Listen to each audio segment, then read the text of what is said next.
자, 이번 시간에는 새로운 갈등에 도전하라. இந்த வேளையின் தியானத்தின் பொருள் முரண்பாடுகளின் புது சவால் என்பதாகும்.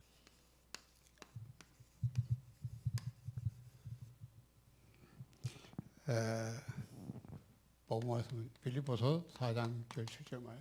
வேத பகுதி பிலிப்பியர் 4, 6, 7 வசனங்கள். 자, 이쪽으로 이제 새신자에게 좀 이렇게 우리가 이제 줄 수 있는 메시지인데요. 뭐 여러분도 마찬가지입니다. புது விசுவாசிகளுக்காக கொடுக்கப்படுகிற ஒரு செய்தி இது. புது விசுவாசிகள் இயேசு கிறிஸ்துவை விசுவாசித்து இதை பெற்றுக்கொள்வது பிரயோஜனமாக இருக்கும். 너무 좋잖아요. அவிசுவாசிகளாக இருந்துவிட்டு விசுவாசிகளாய் மாறினபடியினால் இந்த வசனம் மிகவும் பிரயோஜனமுள்ளதாக காணப்படுகிறது அவர்களுடைய வாழ்விற்கு. 그렇지 않죠. 왜냐하면 완전 이제 불신자가 새신자 됐기 때문에 여러 변화가 일어나는 겁니다. விசுவாசிகள் ஒரு புது வாழ்க்கை வாழ்வதனால் அவர்களுடைய மன பக்குவத்திற்கு இந்த வசனங்கள் மிகவும் உதவியாக இருக்கின்றது. Therefore, some works arise. Therefore, it is very good to them. 이제 불신자가 새신자니까 이제 신자의 삶을 살아야 되니까 새로운 환경, 주위 환경 이런데 바뀌게 됩니다. புது சூழ்நிலைகளில் புது சவால்கள் அவர்களுடைய வாழ்க்கையில் வருகிறது. அது முரண்பாடுகளின் சவால்களாக காணப்படுகிறது. It should be changed. 여기서 이제 뭐가 있냐면 이제 옛날과 새로운 환경 여기서 갈등이 났어요.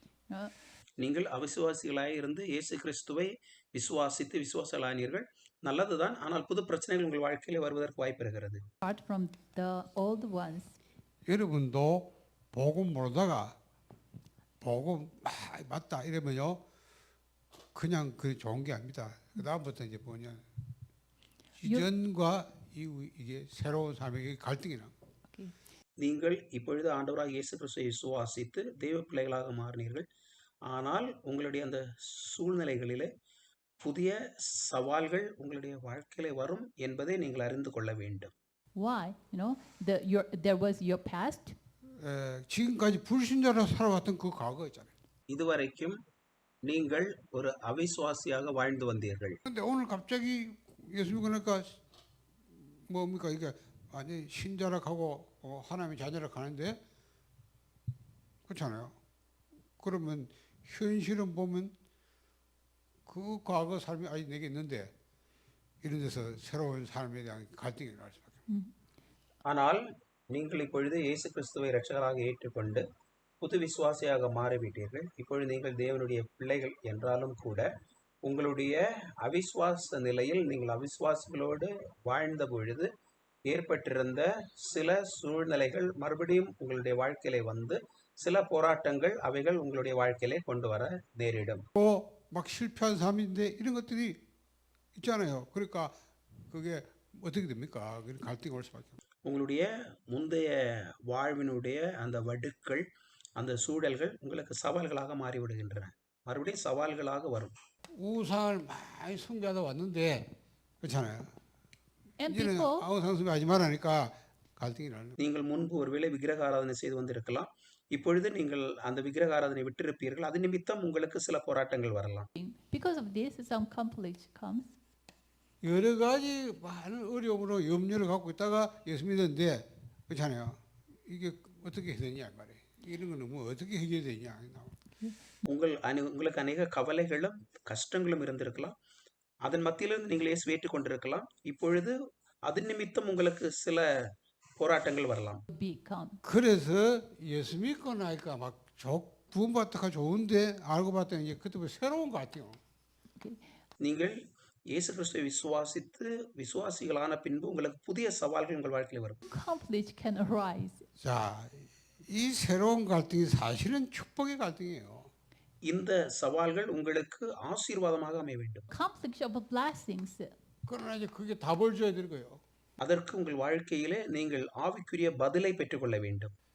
가정에서 다 불신자 가지고 살다가 내 혼자 예수 믿게 됐단 말이에요. அவிசுவாசிகளின் சூழ்நிலையில் அவர்கள் இயேசுவை விசுவாசிப்பதில்லை. Don't believe in Jesus Christ. 그럼 아직도 예수 안 믿는 가족이 볼 때는요. 전에는 같이 안 믿고 같이 살다가 뭐 예수 믿고 뭐 교회 간다 하고 뭐 신앙생활 이러니까 그렇잖아. 그 가족들이 볼 때는 이게 뭔가 좀 거부감이 생기는 거예요. அவிசுவாசிகள் உங்களுடைய குடும்பத்தில் இருக்கிறார்கள் என்று சொன்னால் அவர்கள் உங்களை வித்தியாசமான ஒரு கண்ணோட்டத்தில் பார்ப்பார்கள். They have some uncomfortable heart for you. 그리 막 거기서 우리가 어떻게 될지 갈등이 생겨나는 거예요. இந்த வேளையிலே உங்களுடைய வாழ்க்கையிலே புது சவால்கள் வரும் என்பதை நீங்கள் அறிந்திருக்க வேண்டும். Therefore, the conflict comes to us. 나는 예수님이 좋아서 예수 믿으러 가니까는 우리는 안 믿다 이런 말하니까 서로 또 이게 뭔가 대화가 안 되잖아요. இயேசு விசுவாசிப்பது மிகவும் நல்லது என்பதை நாங்கள் அறிந்து நம்முடைய குடும்பத்தில் உள்ளவர்களை பார்த்து விசுவாசிக்க சொல்லுவோம், அது பிரச்சனை வருகிறது. I do not believe. 그러니까 가정에서 이런 갈등이 올 수밖에 없어요. இப்படி நம்ம அவர்களிடத்தில் கேட்கும்போது நம்முடைய வாழ்க்கையிலே பிரச்சனைகள் வருகிறது. But to come in family. 심지어 같이 우선수비 하다가 난 우선수비 안 한다 하니까 이제는 또 거기서 또 갈등이 오는 거예요. If இதற்கு முன்பு நாம் அவர்களோடு சேர்ந்து விக்கிரகாராதனை செய்திருப்போம், இப்பொழுது நாம் செய்வதில்லை. அது நிமித்தம் சில முரண்பாடுகள் நம்முடைய வாழ்க்கையிலே வரும். I say, I do not do the 종교가 idol 다르다는 worshiping. 것 Therefore, 때문에 the 이제 conflict 많은 comes to 갈등과 them. 이런 것들이 현실이거든요. Okay. இப்படிப்பட்ட இந்த பிரச்சனைகள் போராட்டங்கள் நம்முடைய நிஜ வாழ்க்கையிலே வருகிறது. 불신자인 직장 동료들하고도 내가 혼자 예수 믿고 나니까 이제 갈등이 올 수밖에. இயேசுவை நான் விசுவாசித்த பின்பு நான் வேலை செய்கிற வேலையிடத்திலும் கூட அவிசுவாசிகள் இருப்பார்கள். அவர்களை நிமித்தமும் எனக்கு போராட்டங்கள் வரும். Yes, but with them 여러 also 가지요. I can have the conflicts.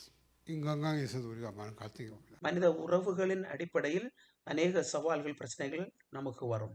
Come. 불신자하고 갈등 오고 또 교회 가보니까 전부 이제 새로운 이제 사람인데 또 교회 안에 와서도 뭔가 성도 안에 교인들하고 또 자기가 뭐 여러 가지 또 갈등이 오고 있어요. நாம் புது சபையில ஆராதனைக்கு செல்லும் பொழுது அந்த சபையில் உள்ள அந்த விசுவாசிகளை நிமித்தமாக நமக்கு புதிய சில போராட்டங்கள் வரலாம். Believers, between them, I can have some conflicts. 자 이렇게 예수 믿고 나니까 오는 새로운 갈등. Okay. நாம் இயேசு கிறிஸ்துவை விசுவாசிக்கும் பொழுது இப்படி புதிய சவால்கள் போராட்டங்கள் நம்முடைய வாழ்க்கையில் வருகிறது. 예수 안 믿을 때는 막 그런 갈등이 없잖아요. 뭐 같이 그냥 안 믿고 사니까.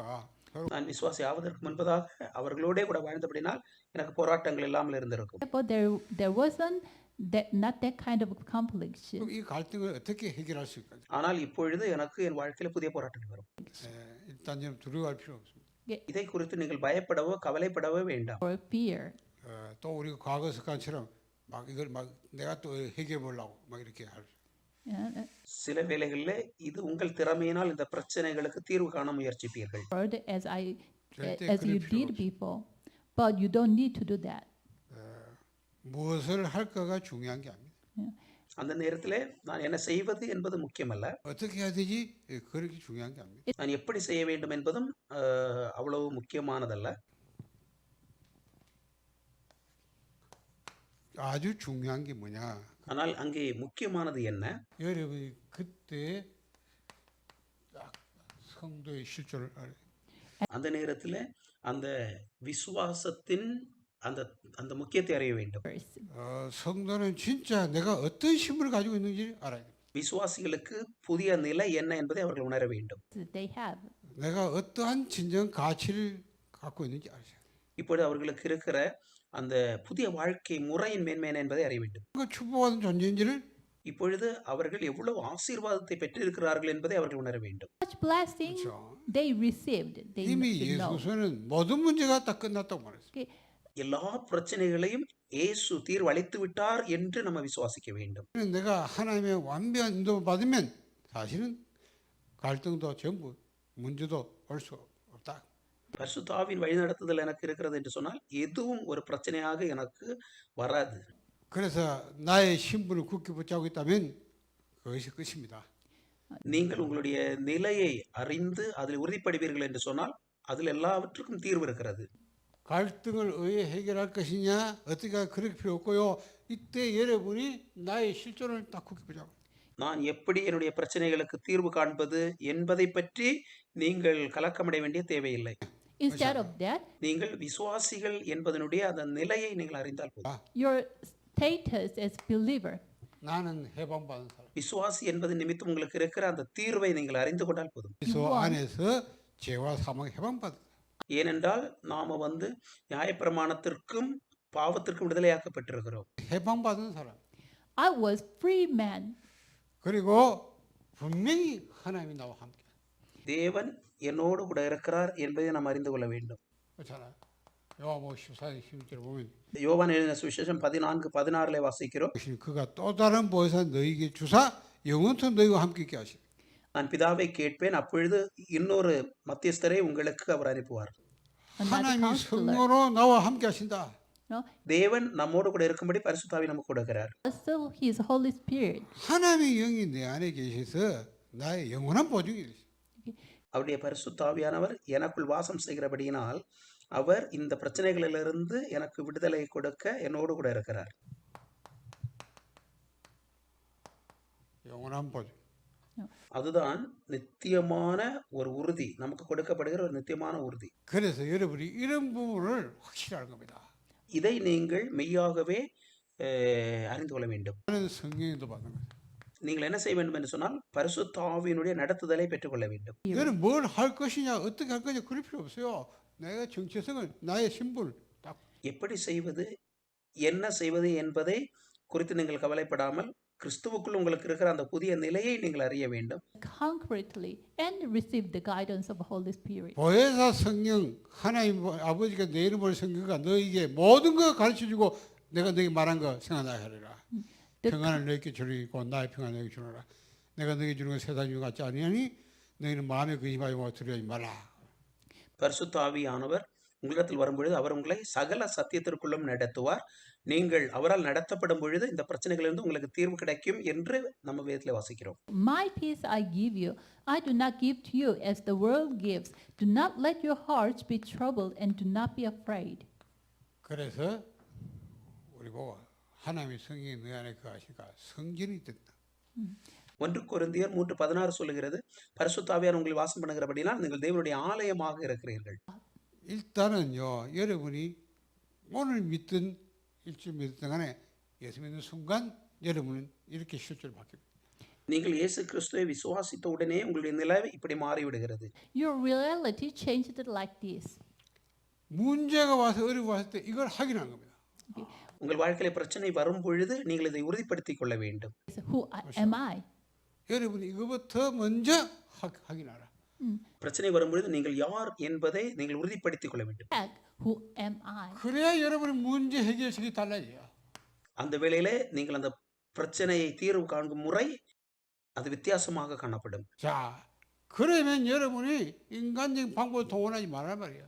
உங்களுடைய மனித திறமையிலிருந்து அதை அந்த பிரச்சனை தீர்வு காண முயற்சிக்க கூடாது. 성경 வேதம் சொல்லுகிறது, இன்னொரு தேற்றவாளனை நமக்கு அனுப்புவேன்கிறார். 보호하고 여러분 은혜 주고 가르쳐 주는 성령이라. அந்த புதிய தேற்றவாளன் உங்களுக்கு அந்த கிருபையை தந்து சகல சத்தியத்திற்குள்ளும் உங்களை நடத்தி செல்லுவார். 보혜사 성령.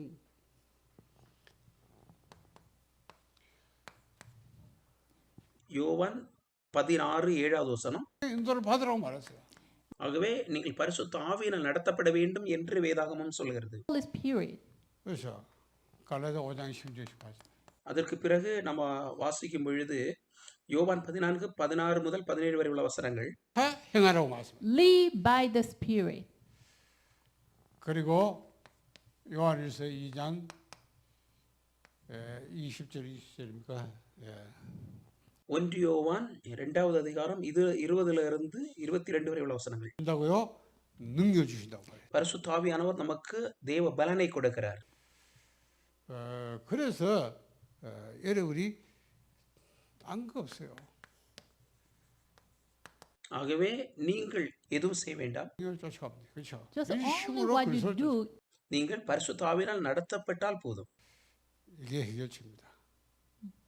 அதுதான் அந்த பிரச்சனையில நமக்கு வருகின்ற இருக்கிற தீர்வு. 근데 귀신 떠나버리고 병 나쁘고 그 성에 큰 기분이 들어. முழு இருதயத்தோடு நீங்கள் தேவனை பின்பற்றும் பொழுது பிசாசு ஓடி போகிறான், தேவனுடைய கிரியை நடக்கிறது. Depart and some works arise. 하나님이 역사하시면 됩니다. நீங்கள் இயேசுவை உங்கள் இருதயத்திலே வைக்கும் பொழுது எல்லா பிரச்சனையும் ஓடி போகிறது. 우리가 능력하는 게 아닙니다. 왜냐? 그래서 하나님 우리와 함께 하겠다. நம்முடைய திறமையினாலோ நம்முடைய முயற்சியினாலோ அல்ல. 눈에 Labor. 안 보이게 우리와 성령 함께 하셔서 인도하고 우리 능력 역사하겠다. தேவன் அவருடைய பரிசுத்த ஆவியை நமக்கு கொடுப்பேன் என்று சொல்லி இருக்கிறார். அந்த பரிசுத்த ஆவியானவர் நம்மை பலனடைய செய்கிறார், பலத்தை கொடுக்கிறார். By the 그래서 Holy Spirit. 여러분이 지금까지 그래 안 해봤잖아요. 뭐 내가 하고 내가 되면 하고 안 되고 된다 하고 안 되면 뭐 염려 불안 그렇다고. அந்த பரிசுத்த ஆவியானவர் நம்மோடு கூட இருந்து நமக்காக கிரியை செய்வார் என்று வேதவசனம் சொல்கிறது. But 그게 till 불신자의 now, 삶이라면 성도는 그렇지 않습니다. நாம் நம்முடைய திறமையிலே அந்த பிரச்சனைகளுக்கு தீர்வு காண வேண்டும் என்பதல்ல. விசுவாசிகளுடைய வாழ்க்கை அப்படிப்பட்டதல்ல. நம்ம தேவனை சார்ந்து தேவனுடைய ஆவியினால் நடத்தப்பட வேண்டும். life method is not like that. 그래서 우리는 성도의 생활 양식을 빨리 바꿔야 돼. தேவனுடைய ஆவியினால் நடத்தப்பட வேண்டும். Living as a believer. 여러분을 불신자가 보고 있어요. அப்பொழுது தேவ ஆவியானவர் நமக்காக கிரியை செய்வார். 여러분을 보다가 결국은 여러분 보고 야 맞다 네가 맞다 이래 될 건데 우리가 쏘아보는 거예요. உங்களை சூழ்ந்திருக்கிறவர்கள் பிற்பாடு உங்களை பார்க்கும் பொழுது சரிதான், அந்த பிரச்சனையிலிருந்து அவர்களுக்கு தீர்வு கிடைத்து விட்டது என்பதை அறிவார்கள். Ourselves are deceived. 어떤 분 여러분 막 갈등도 주고 막 시험 막 공개하는 것 같지만 사실 보는 거예요. 진짜 뭐 예수 믿다 하지 뭐 진짜 뭐 있나 싶어 보는 거예요. அவிசுவாசிகள் சில பிரச்சனைகளை உங்களுக்கு தந்திருக்கலாம். ஆனால் அவர்கள் பார்ப்பார்கள், நீங்க அதை எப்படி கையாளுகிறீர்கள் என்பதை அவர்கள் பார்ப்பார்கள். Actually, they are seeing how you do. 그래서 여러분이요 딱 이런 거 왔을 때 갈등 왔을 때 나의 실존이 뭔가 딱 பிரச்சனை உங்களுக்கு வரும்பொழுது தயவு செய்து கிறிஸ்துவுக்குள்ள இருக்கிற உங்கள் புதிய நிலையை நீங்கள் உணர்ந்து கொள்ளுங்கள். Is hold on to your status, your 이걸 reality. 확인한 다음에 여러분이 문제는 이렇게 해결하는 겁니다. அதன் வழியாக உங்கள் பிரச்சனைக்கு நீங்கள் தீர்வு பெற்றுக் கொள்ளுங்கள். 알겠습니까? 여러분은 철저히 성령도 받아. மெய்யாகவே பரிசுத்த ஆவியானவர் மூலம் உங்கள் பிரச்சனைகளுக்கு நிச்சயமாக தீர்வு வந்துவிடும். 모든 철저히 뭐든지 성령도 받아. பவுல் அவருடைய வாழ்க்கையில அவர் என்ன செய்தாலும் அந்த காரியங்களுக்கு தீர்வு கர்த்தரிடத்திலிருந்து அவர் கிடைத்தது. With the guidance of the Holy Spirit every moment. 그렇죠. 무엇이든지 성령도 받아. அவர் பரிசுத்த ஆவியின் நடத்துதலை எப்பொழுதும் அவருடைய வாழ்க்கையில பெற்றிருந்தார். 뭐든지 성령께서 분명히 가는 길, 가는 장소, 사람 만나가 다 좀. எங்கு செல்ல வேண்டும், என்ன செய்ய வேண்டும், இது பரிசுத்த ஆவியினால் அவருக்கு உத்தரவு கிடைத்து அவர் செய்தார். 우리 만약에 문 염려가 있거든 그건 기도 제목입니다. உங்கள் வாழ்க்கையில் ஏதாவது பிரச்சனை வரும் என்றால் அதெல்லாம் உங்களுக்கு ஜெபத்தின் பொருளாக மாறும். Topics. 그래서 우리 보고 아무도 염려하지 마라. அதுகளெல்லாம் நமக்கு பிரச்சனை ஜெப குறிப்பாக மாறும். 기도와 간구를 누구 감사하게 하라. பவுல் சொல்லுகிறார், அதெல்லாம் நம்முடைய ஜெபத்தின் பொருளாக மாறி அதை தேவனிடத்தில் ஒப்புக் கொடுக்க சொல்லுகிறார். Request your prayer topics, present to him. 염려 있거든 기도 제목 바꿔. 기도 제목을 பிலிப்பியர் 4வது அதிகாரம் அந்த 7வது வசனத்திலே அதுதான் வாசிக்கின்றோம். 맡기면 됩니다. Okay. நம்ம ஜெபத்திலே அதை அவரோடு சொல்லும் பொழுது அது எல்லாவற்றிலிருந்தும் அவர் நம்மை விடுவிக்கிறார். 그래서 He will guide you. 베드로 5장 7절 너희 염려를 다 주께 맡겨버려. 1 பேதுரு 5:7 சொல்லுகிறது, உங்கள் கவலைகளை எல்லாம் அவர் மேல வைத்து விடுங்கள் என்று வேதவசனம் சொல்லுகிறது. All the worries, anxieties on him, then he will take care for you. 그리고 여러분이 원하는 거 전부 그 기도 제목. And then, okay, அந்த துன்பங்கள் உங்களுக்கு வரும்பொழுது அது எல்லாவற்றையும் ஜெப குறிப்புகளாக மாற்றுங்கள். those things into prayer topics. 요한복음 15장 10절. John 15:7. 내 말이 너희가 하면 무엇이 원하는 대로 நீங்கள் என்னிலும் என்னுடைய வார்த்தை உங்கள் நிலைத்திருக்கும் என்றால் நீங்கள் என்னிடத்தில் என்ன கேட்டாலும் நான் அதை உங்களுக்கு செய்து தருவேன் என்று ஆண்டவர் சொல்லுகிறார். Be given to you. 자, 여러분이 새로운 갈등이 왔을 때 당연합니다. 왜 갈등 오는 건 당연한 겁니다. 그렇죠? 뭐 당연할 수밖에 없어요. 내가 새로운 사람들이. நம்முடைய வாழ்க்கையிலே புதிய போராட்டங்கள் வரும் என்பது நிச்சயம். ஆனால் அதை எப்படி கையாளுகிறோம் என்பதுதான் முக்கியம். 새로운 갈등은 왜 이렇게 오는 이게 아닙니다. 그건 당연한 거예요. Okay. ஏன் இப்படிப்பட்ட புதிய போராட்டங்கள் சவால்கள் என் வாழ்க்கையில் வருகிறது? இந்த போராட்டங்கள் நம்முடைய வாழ்க்கையில் வருவது அது இயற்கையான ஒரு விஷயம்தான். 그게 바로 나의 정체성을 확인할 수 있는 기회입니다. அந்த நேரத்தில் உங்களுடைய உண்மை நிலை என்ன என்பதை அறிந்து நீங்கள் உறுதிப்படுவதற்குரிய வாய்ப்பாகும். Reality. 내가 불신자가 아니라는 거죠. அது நீங்கள் தேவனுடைய பிள்ளை என்பதை உறுதிப்படுத்துவதற்கு உங்களுக்கு உதவி செய்கிறது. Believers. It is the evidence that I'm a child of God. 그러니까 여러분이 어떤 갈등 오면 그때 이걸 하기라고. ஆகவே சில போராட்டங்கள் உங்களுக்கு வரும்பொழுது தயவு செய்து தெய்வ பிள்ளைகளே நீங்கள் யார் என்பதை உறுதிப்படுத்திக் கொள்ளுங்கள். And then confirm your identity. 그리고 그거는 바로 기회입니다. அது மாத்திரமல்ல, அந்த புதிய சவால்கள் உங்களுக்கு வாய்ப்பாகவும் இருக்கும். 여러분을 바꿀 수 있는 기회, 완전히 갱신하기 기회. உங்களையே நீங்கள் புதுப்பித்துக் கொள்ள அது உங்களுக்கு உதவி செய்கிறது. Self. 내가 지금까지 저래 살아왔기 때문에 그럴 수밖에 없다. Okay. நான் இப்பொழுது தேவ பிள்ளையாக மாறி இருக்கிறபடியினால் நிச்சயமாக போராட்டங்கள் எனக்கு வந்துதான் ஆக வேண்டும். 그래서 하나님은 나를 완전히 바꾸라. எந்த நிலையிலே நான் மாறும்படி தேவன் சித்தமாக இருக்கிறார். 내가 불신자가 아니라는 걸. நான் அவிசுவாசியாக believer. 그 불신자가 아니기 때문에 난 어떻게 살아야 될 것이냐? வாழ்ந்த பின்பு இப்போது தேவ பிள்ளையாக மாறி இருக்கிறேன். நான் எப்படி மாற வேண்டும்? 문제 생기면 내가 그 해결하려고 안 되면 염려하고 그렇잖아. 막 인본주의 속 사람 좀 이렇게 안 살아. அவிசுவாசியாக இருக்கும் பொழுது எனக்கு வந்த பிரச்சனைகளை நான் என்னுடைய திறமையிலேயே நான் அதை தீர்க்க முயற்சித்தேன். ஆனால் இப்பொழுது நான் அப்படி அல்ல. It's the human method, but now I'm a child of God. It is not like that.